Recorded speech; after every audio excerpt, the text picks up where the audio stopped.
माँ को हुआ कैंसर तो धरती पुत्र राजेश ने लिया रसायन मुक्त खेती करने का संकल्प। आखिर राजेश की माताजी को कैंसर जैसी घातक बीमारी हुई कैसे?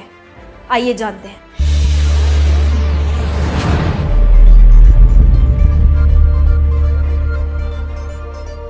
हरियाणा के किसान राजेश जब वो छोटे थे तभी उनके पिता का साया उनके सर से उठ गया था। जब वो युवा अवस्था में आए तो उनकी माता को कैंसर हुआ।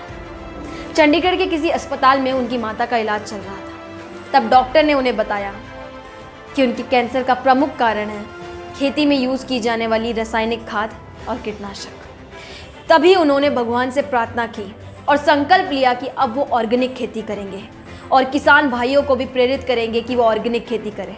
भारत स्वाभिमान आंदोलन, आज़ादी बचाओ आंदोलन की नींव रखने वाले भाई राजीव दीक्षित जी, जिन्होंने पूरे देश में घूम घूम के किसानों को ऑर्गेनिक खेती करने को प्रेरित किया। उन्होंने करोड़ों लोगों को आयुर्वेद और प्राकृतिक चिकित्सा का ज्ञान दिया।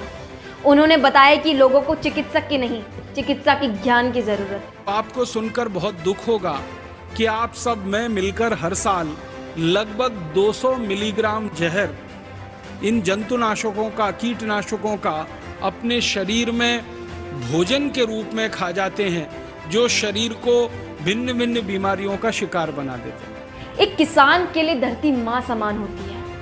अपनी माँ की धमनियों में भी कभी कोई जहर मिला सकता है। 1960 से पहले किसी भी खेत में किसी तरह की रासायनिक खाद इस्तेमाल नहीं की जाती थी। 1960 के बाद हरित क्रांति की आड़ में भोले भाले किसानों को एक जंजाल में फंसाया गया। भोले भाले किसानों से कहा गया अगर उन्होंने यूरिया डीपी का खाद खेत में नहीं डाला तो उनकी पूरी खेती चौपट हो जाएगी, पूरा देश भूखा मरेगा। लिहाजा पहले किसानों को रासायनिक खाद मुफ्त दी गई। धीरे धीरे मिट्टी को उसकी आदत पड़ गई और अब ये हालत आ गई कि टनों टन खरीद कर रासायनिक खाद खेत में डालनी पड़ रही है।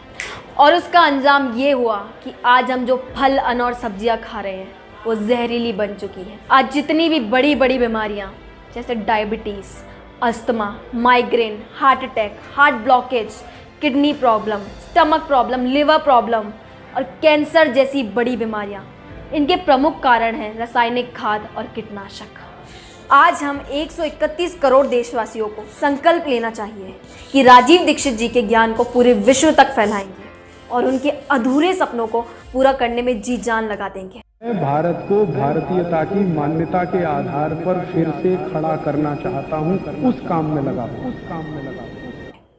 दोस्तों, मेरी आपसे रिक्वेस्ट है, विनम्र प्रार्थना है कि इस वीडियो को देश के हर किसान तक शेयर कर दीजिए।